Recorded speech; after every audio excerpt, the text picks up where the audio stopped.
سوره انفطار و سوره مطففین. جزء 30. سوره انفطار آیه 1 تا 19. سوره مطففین آیه 1 تا 6.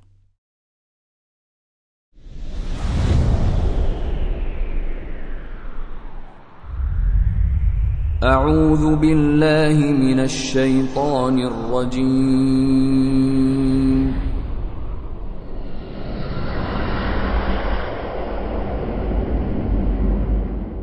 بسم الله الرحمن الرحیم.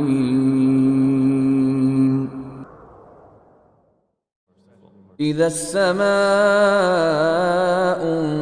انفطرت، هنگامی که آسمان شکافته شود. و اذا الكواكب انتثرت، و هنگامی که ستارگان پراکنده شوند و فرو ریزند. و اذا البحار فجرت، و هنگامی که دریاها به هم آمیزند و روان گردند. و اذا القبور بعثرت، و هنگامی که قبرها زیر و رو شوند. علمت نفس ما قدمت و اخرت، در آن هنگام هر کس خواهد دانست آنچه را که پیش فرستاده و آنچه را که باز پس داشته است. یا ایها الانسان ما غرک بربک الکریم. ای انسان، چه چیزی تو را نسبت به پروردگار کریمت مغرور ساخته است؟ الذی خلقک فسواک فعدلک، آنکه تو را آفرید، آنگاه شکل و اعضایت را تمام کرد، سپس معتدل گرداند. فی ای صورت ما شاء رکبک، و به هر شکلی و صورتی که خواست تو را ترکیب نمود.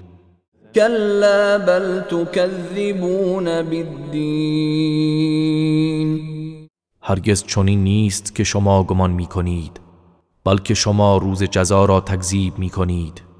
و این علیکم لحافظین، و بیگمان نگهبانانی از فرشتگان بر شما گمارده شده. کراما کاتبین، که نویسندگانی بزرگوار هستند. یعلمون ما تفعلون، آنچه را انجام می دهید می دانند و اعمال نیک و بد شما را یادداشت می کنند. این الابرار لفی نعیم، مسلما نیکان در نعمتهای بهشت هستند. و این الفجار لفی جحیم،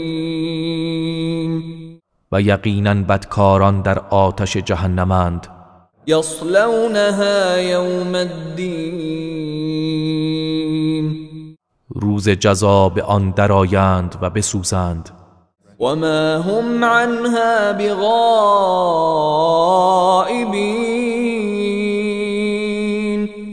و هرگز آنان از آنجا غایب نباشند. و ما ادراک ما یوم الدین، و تو چه میدانی که روز جزا چیست؟ ثم ما ادراک ما یوم الدین، باز تو چه میدانی که روز جزا چیست؟ یوم لا تملک نفس لنفس شیئا والامر یومئذ لله، روزی که هیچ کس قادر به انجام کاری برای دیگری نیست و در آن روز حکم و فرمان از آن خداست. بسم الله الرحمن الرحیم. به نام خداوند بخشنده مهربان. ویل للمطففین، وای بر کم فروشان.